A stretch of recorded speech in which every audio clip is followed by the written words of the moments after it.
दोस्तों, आप सभी को पता है अगर आप कोई इन्वेस्टमेंट करते हैं तो ओल्ड टैक्स रिजिम में आपको टैक्स बेनिफिट मिलता है। जैसे कि अगर आप लाइफ इंश्योरेंस पॉलिसी लेते हैं तो सेक्शन 80C के तहत आपको 1.5 लाख की छूट मिल जाती है। अगर आप मेडिकल हेल्थ इंश्योरेंस पॉलिसी लेते हैं सेक्शन 80D के तहत आपको हेल्थ पॉलिसी रिलेटेड अगर आप नॉन सीनियर सिटीजन है तो 25,000 और सीनियर सिटीजन है तो उस केस में 50,000 की आपको छूट मिलती है। इसके अलावा अगर आप फिक्स डिपॉजिट करते हैं, पीपीएफ में निवेश करते हैं, एनपीएस के अंदर निवेश करते हैं या फिर सेक्शन 80C रिलेटेड कोई इन्वेस्टमेंट करते हैं तो ओवरऑल डिडक्शन आपको 1.5 लाख तक का मिल जाता है। दोस्तों, यह डिडक्शन आपको तभी मिलता है जब आप इसमें निवेश करते हैं या एक्सपेंस करते हैं। लेकिन कुछ निवेश ऐसे होते हैं जिनमें अगर आप लोन लेते हैं तो भी आपको टैक्स की छूट मिल जाती है। अगर आप होम लोन लेते हैं, इलेक्ट्रिक व्हीकल लोन लेते हैं या फिर हायर एजुकेशन के लिए अगर आप लोन लेते हैं तो भी आपको टैक्स का बेनिफिट दिया जाता है। दोस्तों, आज के इस वीडियो के अंदर हम आपको डिटेल में बताने वाले हैं कि अगर आप एक हायर एजुकेशन लोन लेते हैं तो उस केस में इनकम टैक्स एक्ट द्वारा कौन सा ऐसा सेक्शन दिया गया है जिसके अंदर उस लोन के भुगतान का आप डिडक्शन क्लेम कर सकते हैं, यानी अपनी इनकम को कम करके आप जो है बेनिफिट ले सकते हैं। तो दोस्तों, आज का वीडियो आप सभी के लिए बहुत ज्यादा इंपॉर्टेंट है। चैनल बनाए तो सब्सक्राइब कर लीजिए और बेल आइकन पर नोटिफिकेशन पे क्लिक कर लीजिए ताकि आपको आने वाले सभी नोटिफिकेशन रिगार्डिंग हमारे वीडियोस रेगुलरली मिलते रहे। आइए स्टार्ट करते हैं अपने आज के वीडियो को बिना देरी करते हुए।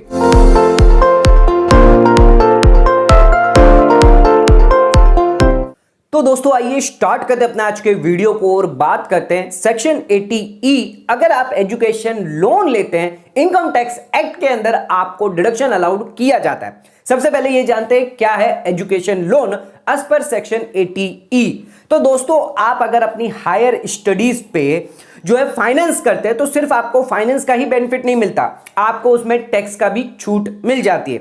लेकिन एक बात ध्यान रखिएगा, जो भी आप रीपेमेंट कर रहे हैं एजुकेशन लोन द्वारा, जो भी ब्याज का भुगतान आप कर रहे हैं सिर्फ उसी की छूट आपको दी जाएगी। ऐसा नहीं है जो भी आपने प्रिंसिपल अमाउंट रीपेमेंट किया है, यानी लोन का जो प्रिंसिपल अमाउंट अगर आप रीपे करते हैं तो उस केस में उसकी कोई छूट नहीं मिलेगी। यानी जितना भी ब्याज आपने पे किया है 8 साल तक आपके पास समय पीरियड रहेगा जिसमें आप डिडक्शन क्लेम कर सकते हैं। यानी 8 साल तक आप इंटरेस्ट का जो भुगतान करेंगे वो आपकी टोटल इनकम में से कम कर दिया जाएगा सेक्शन 80E के द्वारा। दोस्तों, आइए अब जानते हैं एलिजिबिलिटी क्राइटेरिया, यानी किन को अलाउ किया जाएगा 80E का डिडक्शन। तो अगर आप एक इंडिविजुअल है तभी आपको एजुकेशन लोन का बेनिफिट यानी डिडक्शन अलाउड किया जाएगा। अगर आप एचयूएफ है या अदर टैक्स पेयर है जैसे कंपनी, फर्म, एओपी, बीओआई या अदर कोई टैक्स पेयर है तो उस केस में आपको 80E का बेनिफिट नहीं दिया जाएगा। यानी एक पर्टिकुलर इंडिविजुअल को ही सेक्शन 80E के तहत ब्याज के भुगतान की, जो भी हायर स्टडीज के लिए आप लोन ले रहे हैं उसके ब्याज के भुगतान का डिडक्शन आप अपने इनकम टैक्स क्लेम कर सकते हैं, इनकम टैक्स रिटर्न में जो है वो क्लेम कर पाएंगे। ध्यान रखिएगा, आपको लोन जो है किन लोगों के लिए लेना है। खुद के लिए आप ले सकते हैं, खुद की हायर स्टडीज के लिए। अगर आपकी स्पाउस है वो हायर स्टडीज करना चाहती है तो उसके लिए कर सकते हैं। आपका चिल्ड्रन है तो उसके लिए कर सकते हैं। चिल्ड्रन के अलावा अगर आप किसी के लीगल गार्जियन है, कोई स्टूडेंट है जिसके आप लीगल गार्जियन है तो भी आप जो है क्लेम कर सकते हैं। तो पेरेंट्स के लिए बहुत ही ईजी या आसान होगा, अगर उनके चिल्ड्रन के लिए वो हायर एजुकेशन लोन लेते हैं तो उसका छूट आप 80E के द्वारा ले सकते हैं। हायर एजुकेशन जो होगा उसका डेफिनेशन दिया गया है कि सीनियर सेकेंडरी एग्जामिनेशन के बाद, पास आउट होने के बाद अगर आप कोई कोर्स करते हैं, एग्जांपल के तौर पर 12th के बाद अगर आप कोई कोर्स करते हैं जैसे एमबीए हो गया, बीटेक हो गया, चार्टर्ड अकाउंटेंट कोर्स कर लिया, मेडिकल फील्ड में कोई कोर्स किया है, इंजीनियरिंग कोई कोर्स अगर आप कर रहे हैं उसके लिए एजुकेशन लोन ले रहे हैं तो आपको बेनिफिट दिया जाएगा। उसका जो ब्याज का भुगतान होगा उसकी छूट आपको दी जाएगी।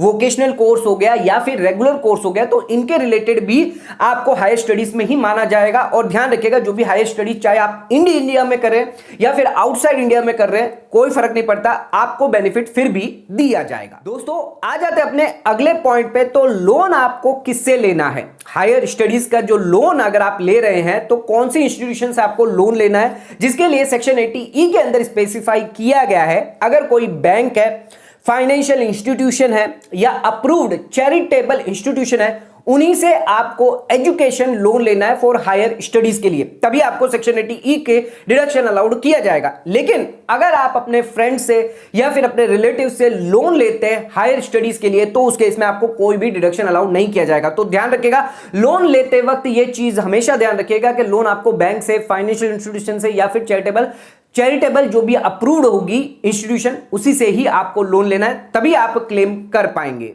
दोस्तों आइए आ जाते हैं अपने अगले पॉइंट पे, जो है पीरियड ऑफ डिडक्शन, यानी कितने समय पीरियड के लिए आपको डिडक्शन अलाउड किया जाएगा, कब से आपको डिडक्शन जो है वो क्लेम मिलने वाला है। तो इंटरेस्ट जो भी आप पे करेंगे जिस असेसमेंट ईयर से, यानी जिस फाइनेंशियल ईयर में आपने education loan related interest payment चालू कर दिया देना, उस साल उसको इनिशियल असेसमेंट ईयर माना जाएगा और उसके बाद और 7 साल तक आप उस असेसमेंट ईयर का जो है बेनिफिट ले सकते हैं। 7 साल के जो असेसमेंट ईयर होंगे उन 7 असेसमेंट ईयर में भी आप इंटरेस्ट के भुगतान का बेनिफिट ले सकते हैं एजुकेशन लोन ATE के द्वारा।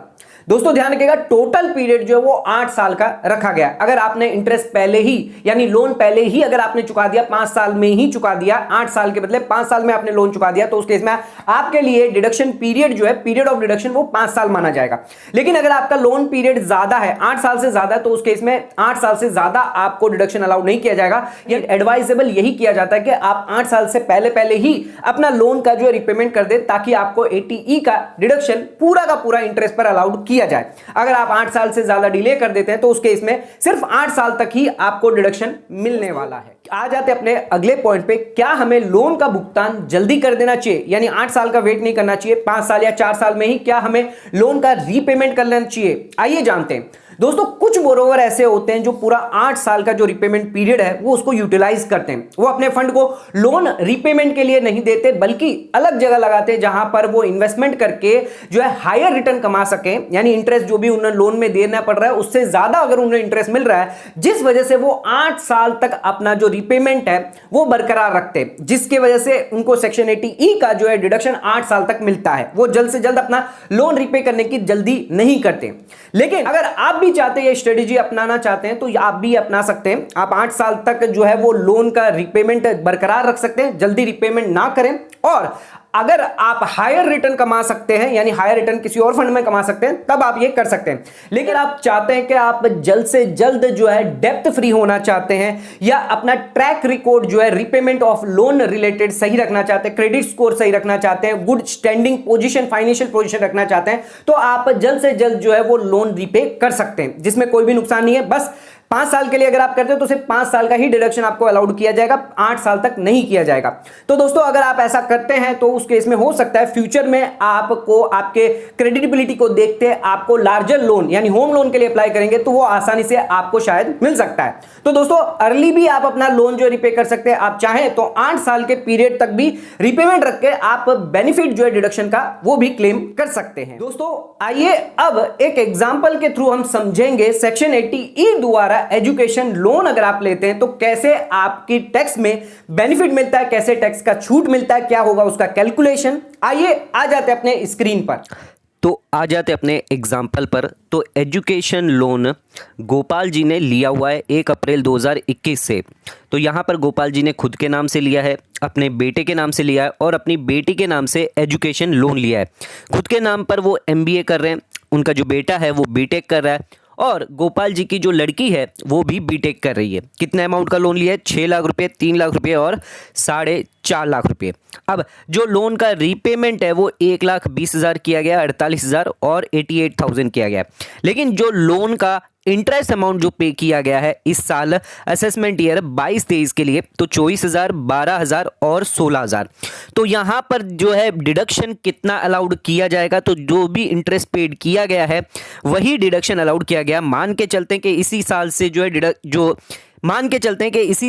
जो है वो ब्याज देना स्टार्ट कर दिया है गोपाल ने खुद का, अपने बच्चों का।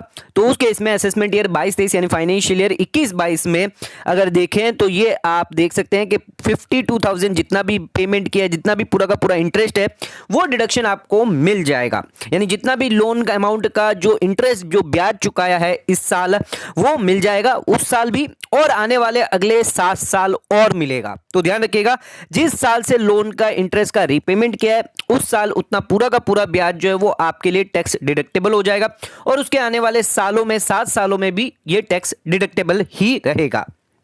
तो दोस्तों आज के इस वीडियो के अंदर हमने आपको डिटेल जानकारी दी। अगर आप हायर स्टडीज के लिए एजुकेशन लोन लेते हैं तो उस केस में आपको इनकम टैक्स पर्पस के हिसाब से, इनकम टैक्स डिडक्शन एक्ट के हिसाब से आपको जो है सेक्शन 80E द्वारा बेनिफिट दिया जाता है। यह बेनिफिट आपको 8 साल तक दिया जाता है, जिसमें आप जो है इंटरेस्ट पोर्शन जो भी आपका होगा उसकी आपकी टोटल इनकम में से डिडक्शन आपको अलाउड किया जाएगा। तो आज का वीडियो अगर आपको पसंद आया तो हमारे चैनल को लाइक, सब्सक्राइब और शेयर करना ना भूलें। वीडियो यहीं खत्म करते हैं। धन्यवाद।